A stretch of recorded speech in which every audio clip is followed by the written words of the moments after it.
Hi everyone, it's Penny Black and Jill Foster here with a new PB&J card class. And in today's video, I'm going to be making 5 cards featuring our new brushstroke stamps. And here is a look at all 5 of these cards. And in making these cards, I really wanted to show simple techniques for using our brushstroke stamps that do not require any fancy painting skills or a whole bunch of supplies. So I'm really excited to share these cards with you and the process for each one, and I hope it will get you inspired to give our brushstroke stamps a try. So first, the things that I'll be using. I am stamping onto Strathmore Bristol smooth paper. I find this works best for this technique and it's very easily available. I'm using Tombow dual brush pens. I have the Floral palette. Pretty much all of the markers I used came from this set except for 2 I used from this portrait set, and though that is what I'll be using to apply the ink onto the stamps. And if you have this floral palette, you can go ahead, and what I did is I just tried to pick out 2 colors, a light and a dark, that I liked for each flower, and that helps get the shading in there. There's no right or wrong for doing this, and any water-based markers like the Arteza Twi markers, Memento markers, all of those work great for this technique. So these are the actual colors that I'm using, and I will list all of the supplies, everything used, down in the YouTube description box below.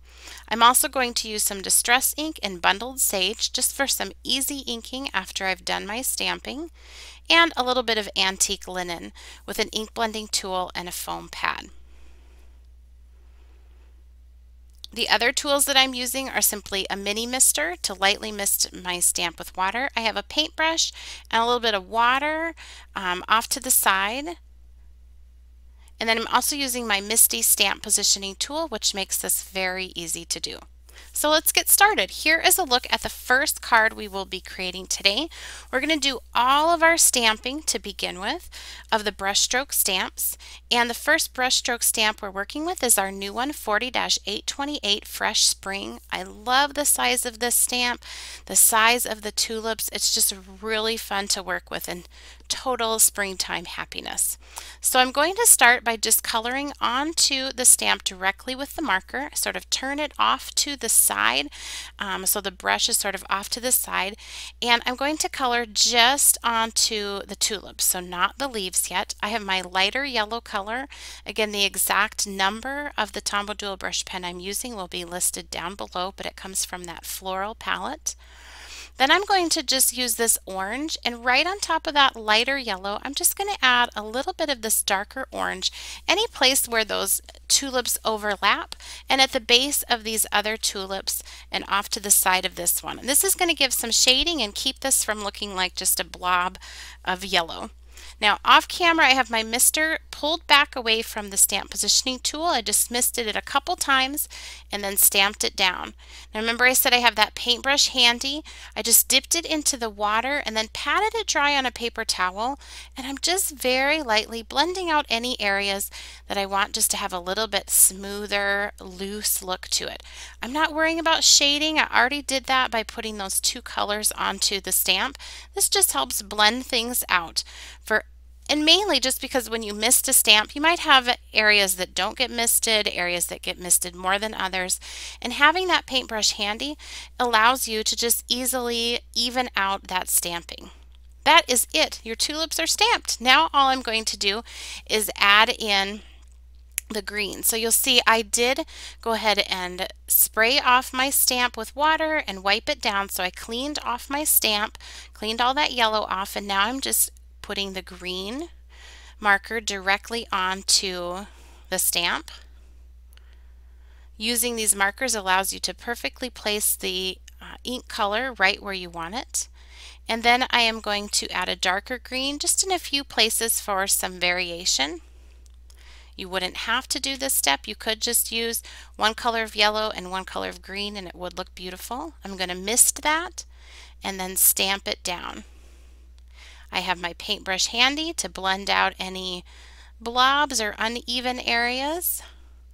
I'm not going in with a lot of water on that paintbrush. I've put it down into my cup of water and then patted it onto a paper towel, dry paper towel, before I bring it to my paper.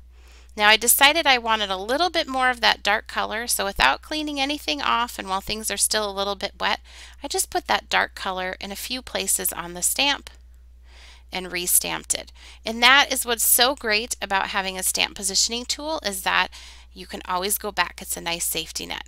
Next, we're going to stamp this card. Don't worry, I will show you how I add the inking and all of the other layers in a bit. So this is 40-831 Distinctive. I love this pretty flower. It's just so gorgeous in any color that you choose. I've grabbed my light pink and I am just turning that marker to the side and coloring directly onto the stamp. Then I'm going to take my darker color and just add it a little bit down at the base of that flower, sort of feathering or sweeping it on. Then I'll hold my mister back, lightly mist, and then stamp down. Now I did mist this a little heavily, so you can see that bottom flower sort of on the right hand side, the top part, it lost some of the detail, but I was okay with that. I really thought it still looked really pretty. Now I certainly could re-stamp it again to capture that detail because it's in the stamp positioning tool, but I actually really like that loose look that it gave it. So I've cleaned off my stamp now and I'm ready to go on to my next color. Now you could put all of the green and all of the pinks on and then mist the stamp, but I just find that I don't like to have that green color with the chance of bleeding into the pink. So it's just kind of saves any heartache, I guess, to say, if you do your main colors separately, cleaning off the stamp in between. So the pink and now the green. And I can use that tip of the marker to get some of those more detailed or sort of stem parts up near the flower petals. I'm going to lightly mist this, but kind of shield it from getting up onto those more detailed areas. Just looking at what I have here, and I'm going to just darken that up a little bit more, just so it shows up better up in the flower. I think that gives some extra depth. Here we'll do the floral stamping that is for this card, and the brushstroke stamp that we are using is 40-821 Modesty. I think these are just the most cheerful looking flowers. I love that there's two in two different sizes. Gives you a lot of options. So I've positioned them here off to the left of my cards. I'm using sort of a turquoise color for this. I'm doing the light turquoise first across the top. You can see I've turned the marker to the side so I can just evenly color over the top of that entire flower. Now I'm going to go in with a darker turquoise and just sort of quickly color sort of a circular motion or a circular area in the center of each of those flowers. Give some extra shading and dimension. I'll lightly mist and then stamp this. And I was so in love with these two colors together. Again, they'll be listed down in the YouTube description box below. I have my paintbrush. I'm just lightly blending a little bit of that. If there was any puddles from the misting, I can just blend that out, or any areas that didn't get misted very well, I can just add water. And this Bristol smooth cardstock really makes this so easy to do, and you'll have great results stamping onto this. I'm going to clean off the stamp before I do the leaves. So just spray it with water and wipe it off. And then I have my two colors of green, so I'll start with the lightest green and color it onto the leaf areas. Little stems up in the top. And then color this down here at the bottom. And this is all with that lighter color. If you've ever been intimidated to use our brushstroke stamps, or if you've tried them and haven't had the best results, this is really a great technique for if you're brand new, even brand new to stamping, this is so doable. You don't need a lot of supplies.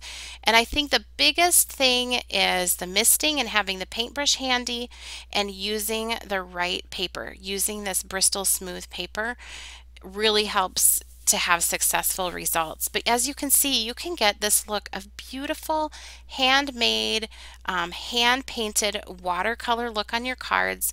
It gives you a no-line look. It doesn't look like a black outline that you've colored in. It's just so beautiful. You can layer different flowers together. It's just a really fun technique with these brushstroke stamps.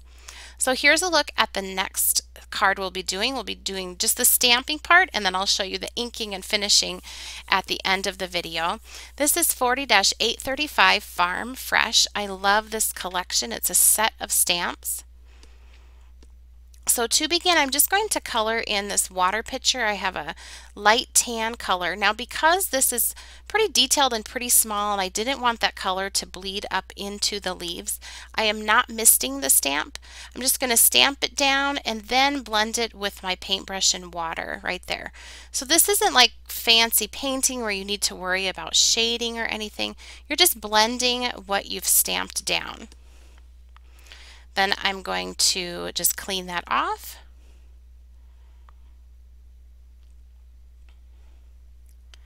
And add the color to the leaves and the stems.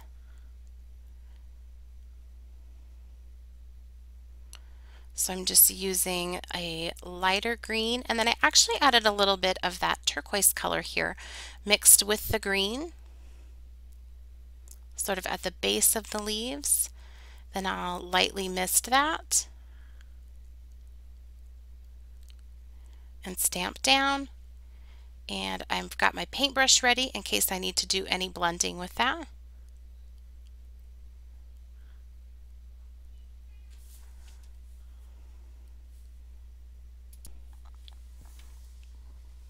All right, once I have that cleaned off, I'm going to color onto the petals of the flowers. I'm using just a red for this, and I'm actually just going to add a little bit of a dark brown to the center. So these are very simple, just one red color on the top, and then a little bit of this very dark brown on top.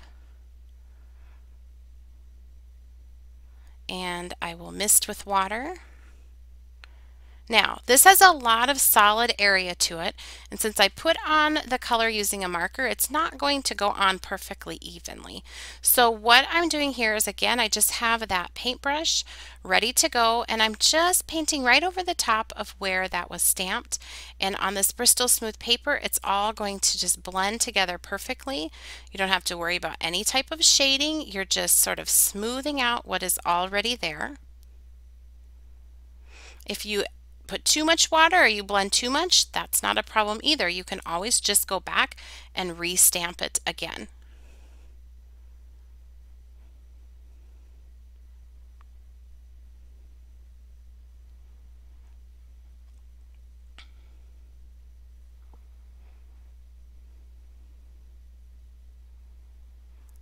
I'm going to clean off my stamp.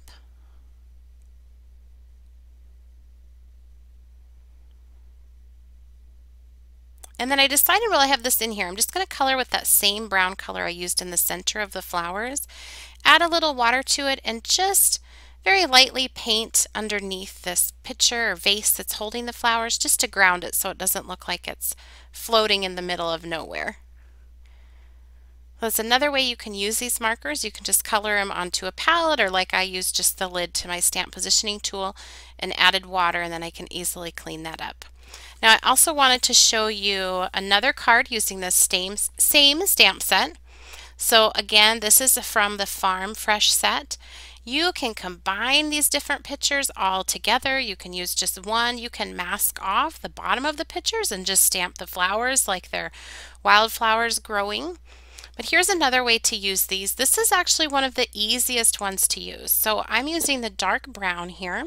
Excuse me, the light brown first, and then I'm going to add a little bit of that dark brown marker just right around the edges of the vase. And this is just going to darken things up when I go in and blend this. I did not mist this just because I I didn't want to. Actually, because it's just a pretty small space and I didn't want it blending, that brown blending up into the flower stems. So I just stamped it down and then used my paintbrush. Again, I wet it in the water, pat it off on the paper towel, and then go onto my paper with it, just to blend things out. It doesn't need to be perfect because we want this to have a very loose watercolor look. I'm going to clean that off, and now I'm going to take my green marker and color onto the stems. Now don't be fooled if you see a stamp that has more detail or it's smaller. I find personally that these are actually easier to do because there isn't a lot of large solid area that you may have to go back and blend with. It's much more forgiving. So I'm just adding this green. I did the light green, and I'm just adding a little bit of that darker green, sort of sweeping or feathering it on at the base. And then I didn't even have to mist it. And look how beautifully that stamps. It's small and it's just so pretty. Here I am coloring with just one color of purple onto the little flowers in here. And I'll stamp that down. And look how lovely that stamps without any water. I am going to go back in and just blend things a little bit, mostly because I like to fiddle and it probably didn't add a thing. But that's part of the fun for me. So you see there I just added barely a touch of water from my paintbrush to blend things out. And then I will clean off the stamp. And then I can grab the second one, sort of play around here with getting it positioned evenly. Excuse my head there while I'm trying to see where I have it. And I'll follow the exact same steps. So I'm going to put on that light tan color and then the darker brown around the edges.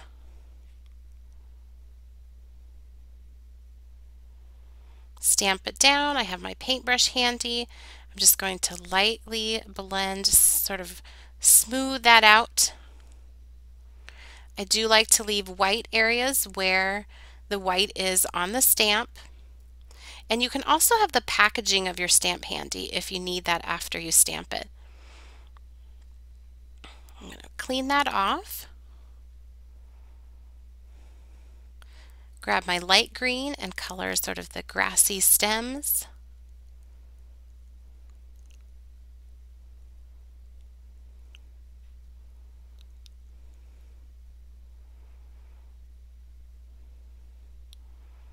And then the darker green, just feathering a little bit of that on near the base of those stems, not covering up everything I just colored, just a little bit here and there to give interest, and stamping it down.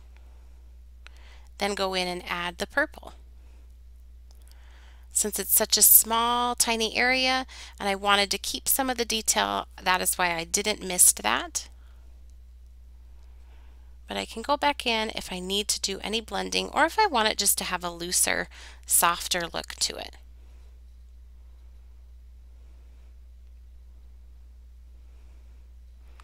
And I will just clean off my stamp here.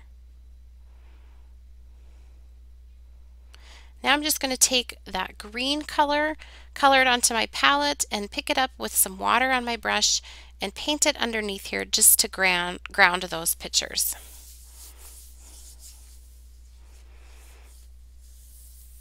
So these cards would be beautiful, just add a sentiment and leave them just as they are. But I wanted to show you some extra ways that you can easily finish these and add some extra dimension to them. So here I'm using an ink blending tool and a foam pad and distress ink in the color of Bundled Sage. And I'm just starting off the edge of the card and then working my way on in a circular motion. I start light and add layers in order to make it darker. If you press really hard to try and make it dark right from the start, it's really easy to get kind of blotchy areas. But if you press light and build up your color with layers, then that is just an easier way to get it smoothly blended. You can see here I'm working assembly line style, so I did all of my stamping, and now I'm going to go back and do all of my inking. And often I like to make cards this way. Sometimes it feels daunting to me to just sit down and say, I got to make this one card from start to finish, and how am I going to do it? Where if I just let myself be free and say, just stamp, just have fun stamping these flowers and do a bunch of cards like that. Then go back and think, how do you want to do your backgrounds, and do all the backgrounds the same. To me, that just makes each step feel more relaxed, and it can help me get over a hurdle if I just want to make a card but I don't know where to start. Now to add a little more dimension, I'm going to use another brush stroke stamp. This is another new one. It's 40-835 Sweet Sprouts. You can certainly stamp these in color and they could be the star of their show all on their own, but I find I really like these to add just a little extra dimension. So I'm just going to lay them out here on top of this panel that I've already stamped. And then I'm going to stamp them using the exact same color of ink that I did the ink blending with on the background. And that just gives it a really soft tone-on-tone look in the background. So I'm just going to pat that Bundled Sage Distress ink pad onto the stamp.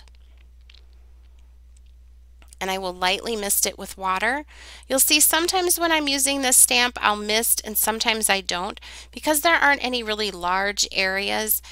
I find it really looks nice either way. You can mist it or not mist it. It's really up to you, especially if there's just a tiny little bit that I'm stamping. I usually don't bother with misting it because I know I can always go in with that paintbrush if I want to as well.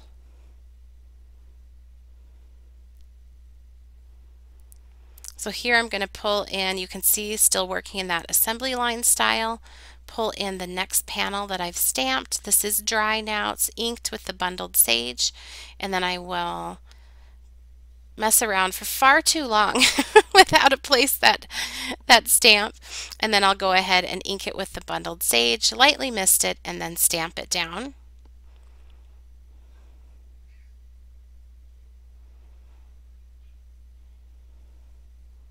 And I'll just reposition that a couple times just to give it more of a balanced look across that background. Now you will see I'm keeping my stamping off to the side on the cards, and I will show you in a minute. I'm going to add one of our new dies as an accent along the side that isn't stamped on. But I really do love sort of stamping off the edge of the card panel. I think it gives it more interest and just automatically an easy design layout. If you have a beautiful floral stamp you want to use, just stamp it off to one side and automatically then you just have a little more interest to your card than just this floral stem just right in the middle of the card. Finally, I'm going to add this again to the background. Now you will see I am cleaning this off in between, even though I'm using the same colors again, just so I can lay it down on the card and then change my mind if I want to without leaving any stamping or ink smudges. So I'll lay those down and then ink them up with the Bundled Sage just like I did before. So this is that die cut I mentioned. I love, love, love this die cut. It's so perfect for finishing off a card. It's 51-729 Textural, and you just lay it across your card like this, run it through your die cutting machine. I like to hold it with just like an old piece of washi tape, and run it through your die cutting machine, and you instantly have this beautiful texture on your card. It finishes it off and just gives it something special. I stamped my sentiment using Ranger Archival ink in the color of Acorn. It's just a rich brown. It's not quite as stark as black, and I really like it with these floral colors. So here's a look at those 3 cards that were so easy to do, stamped with our brushstroke stamps using markers. Finished off with that inking and background stamping, and then that die cut along the side. And one more there. This one I also added our new butterfly die to. I love that die. It's so perfect to add to springtime cards. All of the Penny Black products will be listed and linked down below in the YouTube description box. To finish off the other 2 cards, I'm using 51-714 Zig Zag Stackers. I just went ahead and cut them out after I had stamped them. Then I covered up that stitched edge with washi tape from my stash, and now I'm just using some antique linen starting off of the edge. This is Distress ink. Starting off of the edge and working on in a circular motion using an ink blending tool with a foam pad on top. And I just love the way when I mask off that stitching and when I reveal that, how that just automatically finishes the card. With these, I wasn't quite sure how I wanted to finish them. I wanted to keep it simple, but I just felt like they needed something more than just that stamping right in the middle. And so that stitch die you can see here when I remove that masking tape, I just love how that's still one layer, but it adds so much dimension and interest. So all I did to that was stamp my sentiment and then add it to my note card using foam squares. Here's another look at that finished card, and I followed the exact same process for the other card, and here is a look at that finished card as well. I stamped my sentiment down there along the bottom and added it to my note card. I really hope you've enjoyed today's video. If you did, please be sure to give it a thumbs up. I highly encourage you to give a try with this simple technique with our brushstroke stamps. The possibilities are really endless and you'll really feel like quite the artist creating these cards. And if you did enjoy today's video, please be sure to give it a thumbs up and subscribe to our YouTube channel. You can also connect with Penny Black on Facebook, Pinterest, Twitter, Instagram, and our website and blog. And all of those are listed and linked for you down in the YouTube description box. Happy stamping!